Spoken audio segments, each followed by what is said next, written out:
Varicose veins కి సరైన చికిత్స కోసం సంప్రదించండి ఎవిస్ హాస్పిటల్. నమస్కారం ఉమ్మ గారు. నమస్తే నాగరాజు గారు. రోహిణి నక్షత్రం 2025లో కనుక మనం చూసుకుంటే రోహిణి నక్షత్రం విమెన్కి ఏ విధంగా ఉండే అవకాశం ఉంటుందండి అసలు? అంటే వారి గుణగణాలు కానివ్వండి, ఏదైనా కెరీర్ పాయింట్లో ఏ విధంగా ఉంటుంది, దోషాలు ఏమైనా ఉంటాయా? ఇక్కడ రోహిణి నక్షత్రము కృష్ణ భగవానుడి యొక్క నక్షత్రం అండి. చాలా ప్రత్యేకమైన నక్షత్రము. దీని గురించి మాట్లాడాలంటే అసలు సమయం సరిపోదు. ఎందుకంటే శకటం పంచరోహిణి అంటారండి. అంటే ఒక రథము ఏ ఆకారంలో ఉంటుందో, ఒక రథము ఒక బండి ఏ ఆకారంలో ఉంటుందో ఆ ఆకారంలో 5 నక్షత్రాలు కలిసి ఉంటాయట రోహిణికి. ఆకాశంలో ఇప్పటికీ చూడొచ్చు. అయితే ఇది సర్వదోష నక్షత్రం అండి రోహిణి. 4 పాదాల వాళ్ళకి దోషం ఉంటుంది. సో ఖచ్చితంగా రోహిణి నక్షత్రంలో ఎవరు జన్మించినా ఎయిదర్ ఉమెన్ ఆర్ మెన్, మనం మాట్లాడుకునేది ఆడవాళ్ళ గురించి కాబట్టి ఖచ్చితంగా వాళ్ళు నవవిధ శాంతి ఆచరించాలి. పుట్టిన తర్వాత వాళ్ళు ఆ శాంతి ఆచరించకపోతే ఖచ్చితంగా కష్టాల పాలవుతారు. ఈ విషయం గుర్తుపెట్టుకోవాలి. వృషభ రాశిలో చంద్రుడు 10 డిగ్రీల దగ్గర నుంచి 23.40 డిగ్రీల దాకా 20 డిగ్రీల దాకా ఉన్నప్పుడు ఈ చంద్రుడు సంచరిస్తున్నప్పుడు ఏ మనిషి జన్మించినా, ఏ జీవరాశి జన్మించినా ఈ రోహిణి నక్షత్రం కింద పరిగణించబడతారు. ఈ రోహిణి నక్షత్రానికి అధిపతి ప్రజాపతి చంద్రుడు. వృషభ రాశిలో చెందుతుంది కాబట్టి శుక్రుడు ఆధిపత్యం వహిస్తూ ఉంటాడు. కాబట్టి మనం చెప్పాలంటే ఒక 4 వ్యక్తులు ఉన్నారనుకోండి, 4 వ్యక్తుల దగ్గర డబ్బులు లేవన్నారనుకోండి, అందులో ఒక వ్యక్తి దగ్గర రోహిణి నక్షత్రం ఉందనుకోండి, ఖచ్చితంగా వ్యక్తి దగ్గర డబ్బులు ఉంటాయి. ఇక్కడ పాయింట్ ఏంటంటే పొదుపరి, సేవింగ్స్ బయటికి కనబడవు, లోపల దాచేస్తాడన్ని, బయటికి మాత్రం ఏమీ లేవని చెప్తారు. అంటే వాళ్ళ యొక్క గుణము అలా ఉంటుంది. పొదుపరి, అలా గుప్తంగా బయటికి కనబడకుండా ఒక బ్యాంకర్స్ కింద, ఒక గొప్ప బ్యాంకర్స్ కింద వీళ్ళని చూడొచ్చు మనం. చంద్రుడు ఆధిపత్యం వహిస్తుంటాడు కాబట్టి. అయితే వీళ్ళ జీవితంలో ఎలా ఉండబోతారో ఏంటని చెప్తే, గొప్ప డబ్బుని సంపాదించేటువంటి నక్షత్రం రోహిణి నక్షత్రం అండి. గొప్ప విలాసవంతమైన జీవితం గడపాలంటే రోహిణి నక్షత్రంలో జన్మించాలి. ఒక లగ్జరీని, కష్టాలు ఉంటాయి ఖచ్చితంగా. అంటే వీళ్ళు ఎలా ఉంటారంటే నాగరాజు గారు, ఉదాహరణకు ఒక బెంజ్ కార్లో వెళ్తుంటారు, అందంగా బెంజ్ కారు, పనివాళ్ళు, డ్రైవరు అందరూ అన్నీ ఉంటాయి. లోపల మాత్రం మానసిక చింతన ఏదో అవుతూనే ఉంటుంది, ఏదో ఒక టెన్షన్ వస్తూనే ఉంటుంది, అన్నీ ఉంటాయి, దాన్ని అనుభవించలేరు. ఆ రకమైన రోహిణి నక్షత్రం. డబ్బులు ఉంటాయి, అన్నీ ఉంటాయి, పేరు ఉంటుంది, అన్నీ ఉంటాయి, లగ్జరీ అందమైన జీవితం ఉంటుంది, కానీ అనుభవించలేరు. అది రోహిణి నక్షత్రం. సో ఇక్కడ రోహిణి నక్షత్రంలో జన్మించిన ఎవరికైనా సరే నేను చెప్పేటువంటిది, మీరు చదువు, ఉద్యోగము ఈ రకంగా వెళ్తే మీకు అసలు సక్సెస్ రాదండి, ఎప్పుడు సక్సెస్ రాదు. వీళ్ళకి ఏం బాగుంటాయంటే ఒక సినిమా ఫీల్డ్, అదేవిధంగా ఒక వడ్డీ వ్యాపారం, ఒక డైరీ ఫామ్ బిజినెస్లు.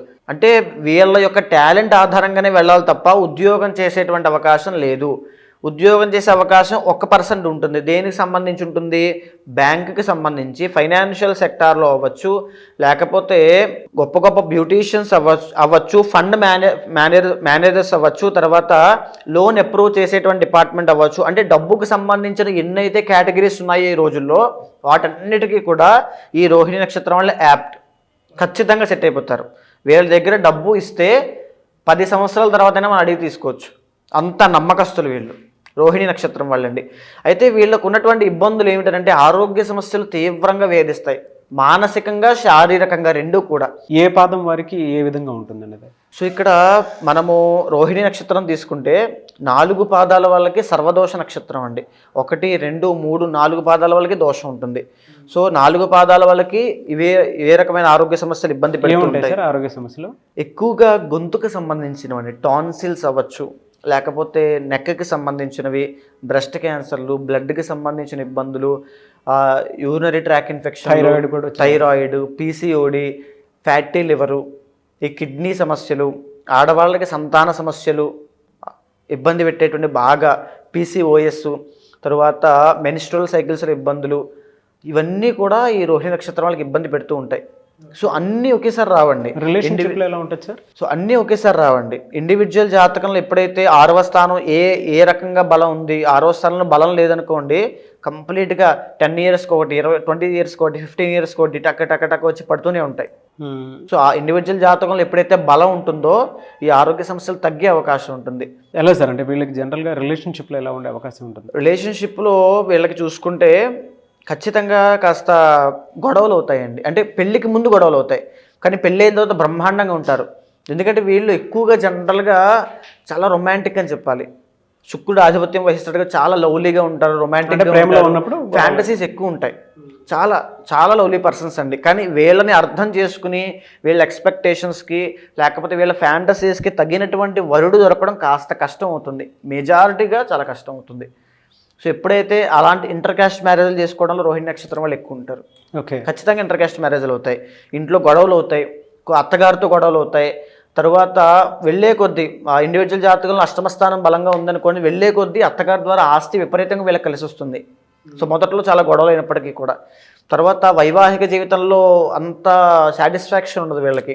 రోహిణి నక్షత్రం వాళ్ళకి ఎప్పటికప్పుడు డిసప్పాయింట్ అవుతూనే ఉంటారు, కానీ జీవితంలో మాత్రం విలాసంగా బ్రతకాలని అనుకుంటారు. బయటికి మాత్రం చాలా అందంగా, హ్యాపీగా, లవ్లీగా, ఫ్రెండ్లీగా, రొమాంటిక్గా కనిపించినా లోపల చాలా బాధలు ఉంటాయి వీళ్ళకి.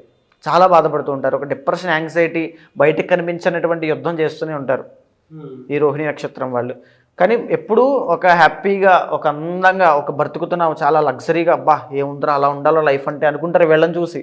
కానీ వీళ్ళకుండే బాధలు తెలియవు బయటికి. ఫినాన్షియల్గా బాగుంటారు, ఫినాన్షియల్గా మంచి స్థాయిలో ఉంటారండి వీళ్ళు. 2025లో ఏ మంత్లో ఏ విధంగా ఉండే అవకాశం ఉంటుందండి? ఇప్పుడు యాక్చువల్గా ఈ రోహిణి నక్షత్రం వాళ్ళకి కంటక శని అనేటువంటిది ఉందండి. అంటే దశమ స్థానంలో శని ఉన్నాడు రోహిణి నక్షత్రం వాళ్ళకి. ఎప్పుడైతే దశమ స్థానంలో శని ఉంటాడో వీళ్ళు పడేటువంటి కష్టానికి వృత్తి, వ్యాపారము ఈ రకంగా ఇబ్బందులు ఎక్కువ అవుతూనే ఉంటాయి. అంటే అభివృద్ధి అనేటువంటిది కనబడదు. ఎప్పుడైతే మార్చి 30 తర్వాత కంటక శని వెళ్ళిపోబోతుందో వీళ్ళకి ఒక రకమైనటువంటి గ్రోత్ అండి, సడన్ గ్రోత్. 2025వ సంవత్సరంలో అద్భుతంగా ఏదైనా నక్షత్రము ఒక అత్యున్నత శిఖరాలకు వెళ్ళబోతోందంటే రోహిణి నక్షత్రం. ఎందుకనంటే వీళ్ళకి 2025 తర్వాత 2025లో మార్చి 30 తర్వాత శని దోషం వెళ్ళిపోబోతోంది. మే 15 తర్వాత గురుడు 2వ స్థానంలోకి రాబోతున్నాడు. మే 18 తర్వాత కుంభంలోకి రాహు రాబోతున్నాడు. అద్భుతమైనటువంటి రాజయోగము రోహిణి నక్షత్రానికి పట్టబోతోందండి. ఓకే, వృత్తిరీత్యా ఎవరికైనా వివాహం కాలేదు ఇప్పటిదాకా, ఖచ్చితంగా వివాహం అయిపోతుంది. కానీ చెప్పే విషయం ఏంటంటే వైవాహిక జీవితంలోకి వెళ్ళే ముందు ఆచితూచి అడుగు వేయండి. చాలా గొడవలు అవుతాయి. సో మీరు భరించలేరు, అలాంటి ఇబ్బందులు అయ్యే అవకాశాలు ఉంటాయి. ఇండివిజువల్ జాతకం తప్పనిసరిగా చెక్ చేసుకోండి, నవాంశ చూసుకోండి. కలత్ర స్థానము, మాంగళ్య దోషం లాంటివి ఉంటే ముందుగానే ఆడవాళ్ళు కుంభ వివాహం లాంటివి, ఈ యొక్క సువర్ణదానం లాంటివి ఆచరించిన తరువాత మాత్రమే ముందుకు వేయండి. తర్వాత ఇబ్బందులు పడితే అది వెనక్కి రాదు. ఓకే, అయితే రెండవది సంతానం లేదనుకున్న వాళ్ళకి ఖచ్చితంగా వీళ్ళకి సంతానం కలగబోతుందండి ఇప్పుడు. అండ్ ఇంకొకటి వీళ్ళకి ఆ పంచమ స్థానం వచ్చేసి కన్య అవుతుంది కాబట్టి సంతాన విషయంలో కాస్త ఇబ్బందులు అవుతాయి. సో కన్సీవ్ అయిన తర్వాత డెలివరీ అయ్యేలోపు ఖచ్చితంగా ఇబ్బందులు వస్తాయి. కానీ ఓవరాల్గా లాస్ట్కి మాత్రం ఆడ సంతానం కలిగిందంటే వీళ్ళకి ఖచ్చితంగా అద్భుతమైనటువంటి జీవితం ఉంటుంది. ఆడ సంతానము రోహిణి నక్షత్రాన్ని కలిగిందంటే అదృష్టం అని చెప్పాలి. మీరు రోహిణి నక్షత్రంలో జన్మించినట్లయితే మీకు ఆడ సంతానం కలిగితే ఖచ్చితంగా మీరు చాలా అదృష్టవంతులు. ఎలా సార్? అంటే వీళ్ళకి జనరల్గా మిగతా మంత్స్ ఏ విధంగా ఉంటుందండి? మిగతా మంత్స్ వచ్చేసి 2025 మార్చి 30 తర్వాత నుంచి అక్టోబర్ దాకా అండి. అసలు చూసుకోని అవసరం లేదు, వెనక్కి తిరిగి చూడాల్సిన అవసరం లేదు ఏ మంత్లో కూడా. మే దగ్గర నుంచి చూసుకోండి, May, June, July, August, September, October, ఈ 6 నెలల పాటు అద్భుతమైన జీవితాన్ని చూస్తారు. అదృష్టం వీళ్ళకి వెతుక్కుంటూ వస్తుంది. వీళ్ళు కనుక తలుపులు మూసుకుని ఇంట్లో కూర్చుంటే వీళ్ళకి పట్టదు. కానీ ఆ తలుపులు మూసుకుని ఇంట్లో కూర్చోవడం అంటే ఇండివిజువల్ జాతకంలో దోషం ఉండడం అండి. ఎందుకంటే ఇప్పుడు పట్టేటువంటి మీకు రాజయోగము, ఇప్పుడు పట్టే అద్భుతమైనటువంటి ధనయోగములు మీకు మళ్ళీ ఎప్పుడు పడతాయో కూడా తెలియదు. దోషాలు ఏముంటాయండి వీళ్ళకి? దోషాలు మేజర్గా రోహిణి నక్షత్రం వాళ్ళకి ఇబ్బంది పెట్టేవి కెరీర్ పరంగా అండి. కెరీర్ పరంగా కాస్త ఇబ్బందులు ఉంటాయి. సో బయటికి కనిపించేంత ఆర్భాటంగా ఉండేంత, అలంకారంగా ఉండేంత, ఆనందంగా ఉండేంత కెరీర్ ఏమి ఉండదు. లోపల చాలా ఇబ్బందులు ఉంటాయి. కెరీర్ పరంగా చాలా నలుగుతారండి వీళ్ళు. నలిగి అప్పుడు పైకి ఎదుగుతారు. ఇంకేమైనా ఉన్నాయండి అంటే రోహిణి? సో ఇక్కడ రోహిణి నక్షత్రానికి ఒక మ్యాజిక్ ఉంటుందండి. అంటే వీళ్ళు ఎప్పుడైనా సరే రోహిణి నక్షత్రం వాళ్ళు పక్క వాళ్ళ సపోర్ట్ తీసుకున్నారనుకోండి ఎదగలేరు. ఇండివిజువల్గానే ఎదగాలి. ఇండివిజువల్గా వాళ్ళు ఒక అడుగు ఇండివిజువల్గా తెగించి ముందుకేస్తే అద్భుతమైన రాజయోగం పడుతుంది. మే తరువాత మీకు ఎన్నో అవకాశాలు వస్తాయండి రోహిణి నక్షత్రం వాళ్ళకి. ఒక్కదాన్ని కూడా వదులుకోవద్దు, రిస్క్ తీసుకోండి, దూకండి. ఖచ్చితంగా గొప్ప అత్యున్నత శిఖరాలకు వెళ్తారు. వీళ్ళకి జాతకంలో కనుక శని బాగున్నాడు అనుకోండి, అంతర్గత జాతకంలో శని కనుక యోగిస్తూ ఉంటే శని అంతర్దశలో కానీ శని యొక్క మహాదశలో కానీ అద్భుతమైన యోగం ఉంటుందండి. మీ అంతర్గత జాతకం కనుక ఇప్పుడు శని నడుస్తూ ఉంటే కనుక మీకు ఈ 2025వ సంవత్సరంలో ఆ శని కనుక బాగున్నాడంటే మీరు నక్కతోక తొక్కినట్టే, పట్టిందల్లా బంగారం అని చెప్పచ్చు. సో అందరికీ ఆ యోగం పట్టదు. ఎప్పుడైతే శని వీక్గా ఉంటాడో, కొన్ని డిగ్రీల దగ్గర వీక్గా ఉంటూ ఉంటాడు, సో ఎప్పుడైతే శని మేషంలో ఉంటాడో నీచ స్థితి పడతాడు. అలాంటి స్థాయిలో ఉన్నప్పుడు కొన్ని పరిహారాలు ఉంటాయి. సుదర్శన హోమము, లేకపోతే శనికి సంబంధించిన ప్రత్యేకమైన పాశుపత పూజలు ఉంటాయి. అవి చేయించడం వల్ల రోహిణి నక్షత్రానికి అదృష్టం పడుతుంది. సో ఇది చాలా పీక్ టైం అండి, ఒక ప్రైమ్ టైం అంటారు కదా, ప్రతి మనిషికి ఒక టర్నింగ్ పాయింట్, ఒక ప్రైమ్ టైం ఉంటుంది కదా. రోహిణి నక్షత్రం వాళ్ళకి ఇదే ఈ మే తరువాత. సో ఈ మే తరువాత నుంచి ప్రతి ఒక్కరూ కూడా రోహిణి నక్షత్రం వాళ్ళు ఇండివిజువల్ జాతకంలో చూసుకుని ఏ దోషాలను అన్నీ తొలగించేసేయండి, ఏది ఉండకూడదు. ఇంకా ఎలా మిమ్మల్ని అప్రోచ్ అవ్వచ్చండి? అంటే తప్పకుండా అండి, కన్సల్ట్ అయితే ఖచ్చితంగా ఇండివిజువల్ జాతకంలో ఏదైతే జన్మకుండల దోషం ఉందా, దశాంశ నవాంశ వైవాహిక జీవితంలో చాలామంది లవ్ ప్రాబ్లంతో ఇబ్బంది పడుతుంటారు, వీళ్ళలో సక్సెస్ రాదు, అది మెయిన్ ప్రాబ్లం. సో ఇందాక చెప్పాం, బయటకు కనిపించే అది మేకపోత గాంభీర్యంలా ఉంటుంది అంతే వీళ్ళది. సో రోహిణి నక్షత్రం వాళ్ళకి అది లేకుండా ఇండివిజువల్ జాతకంలో పరిహారం కనుక ఆచరిస్తే గొప్ప జీవితం ఉంటుంది వీళ్ళకి. ఓకే, జనరల్గా అడుగుతున్నాను సార్, వీళ్ళకి ఏ వారం ఎక్కువగా కలిసి వచ్చే అవకాశం ఉంది? సో ఎక్కువగా శుక్రవారం అండి.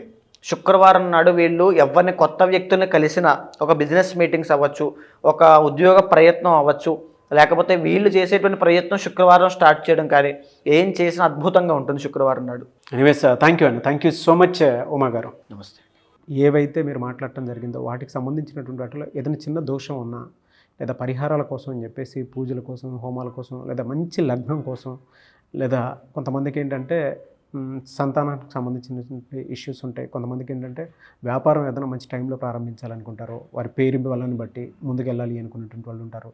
కొంతమంది మంచి ముహూర్తం కోసం, పెళ్ళిళ్ళ సీజన్ ఇది, దానికి సంబంధించింది కూడా కావాలనుకునేటువంటి వాళ్ళు ఉంటారు. మిమ్మల్ని వీడియోస్ చూసిన తర్వాత అప్రోచ్ అవ్వాలి అనుకునేటువంటి వాళ్ళకి మీరు ఏం చెప్తారు? అపాయింట్మెంట్ ఇస్తారా? ఎలా అప్రోచ్ అవ్వాలి? తప్పకుండా అండి. ఇప్పుడు నేను చెప్పినటువంటివన్నీ కూడా గోచార ఫలితములు, అదేవిధంగా జ్యోతిష్ శాస్త్రంలో చెప్పబడిన బ్లూ ప్రింట్ అంటే నేను చెప్పింది. సో ఎప్పుడైతే ఇండివిజువల్ జాతకంలో నేను ఒక్క విషయం చెప్తాను నాగరాజు గారు, అవుట్ ఆఫ్ 10 people అంటే ప్రతి 10 మంది జాతకంలోనూ ఎవరికో ఒక్కరికైనా ఖచ్చితంగా గొప్ప రాజయోగం ఉంటుంది. కానీ ఇప్పుడున్నటువంటి భారతదేశంలో ఎన్నో కోట్ల మంది కూలీ పని చేస్తున్నారు. కొన్ని కోట్ల మంది చదువుకున్న చదువుకి ఉద్యోగానికి సంబంధం లేక బ్రతుకుతున్నారు.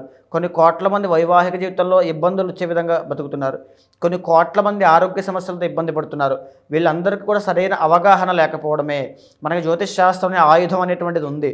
అది చూసిన తర్వాత ఏ పరిహారం ఆచరించవచ్చు, దేని ద్వారా ఏది వస్తుందో తెలుసుకోవచ్చు, ఏ సమయంలో జాగ్రత్తగా ఉండాలి ఇవన్నీ కూడా తెలుసుకోవచ్చు, జాగ్రత్త పడవచ్చు. అలాంటి వాళ్ళు ఎవరికైనా సరే వాళ్ళకి తప్పకుండా నేను సహాయం చేస్తాను, తప్పకుండా వాళ్ళ వెనకాల నేను ఉంటాను. ఏ సక్సెస్ కావాలో, దానికి ఎలాంటి మార్గంలో వెళ్ళాలో, ఎలాంటి దారి తీసుకోవాలో, ఏ సమయంలో ఆలోచించాలో తప్పకుండా వాళ్ళకి నేను దిశానిర్దేశం చేస్తాను. తప్పకుండా కన్సల్ట్ అవ్వండి, తప్పకుండా మాట్లాడతాను. డెఫినెట్గా. Thank you so much Uma గారు. నమస్తే. చూసారు కదండి వీడియో. ఈ వీడియోపై మీ అభిప్రాయాన్ని కమెంట్ బాక్స్లో పోస్ట్ చేయండి. ముఖ్యంగా మీరు కనుక ఏ చిన్న డౌట్ ఉన్నా సరే, వాటికి సంబంధించినటువంటి వీడియోస్ కావాలనుకుంటే మీరు కింద కామెంట్ బాక్స్లో పోస్ట్ చేయొచ్చు. డెఫినెట్గా వాటి మీద మేము వీడియోస్ చేస్తాము. అట్ ద సేమ్ టైం ఎవరైనా సరే వారి వ్యక్తిగత జీవితానికి సంబంధించినటువంటి వేదిక ఆస్ట్రాలజీ ప్రకారం ఏం చెప్తుందని తెలుసుకోవాలి అనుకునేటువంటి వాళ్ళు ఎవరైనా సరే ఉమా గారిని అప్రోచ్ అవ్వాలి అనుకుంటే స్క్రీన్ మీద మీకు కాంటాక్ట్ నెంబర్ కనిపిస్తుంది. దాన్ని మీరు కాల్ ఆర్ మెసేజ్ వాట్సాప్ చేసి వెంటనే అపాయింట్మెంట్ బుక్ చేసుకోండి. అండ్ ఈ వీడియో లైక్ చేయండి, షేర్ మాత్రం తప్పకుండా చేయండి. ఇలాంటి మరిన్ని వీడియోస్ కోసం మా ఛానల్ ఫాలో అవ్వండి. Thank you.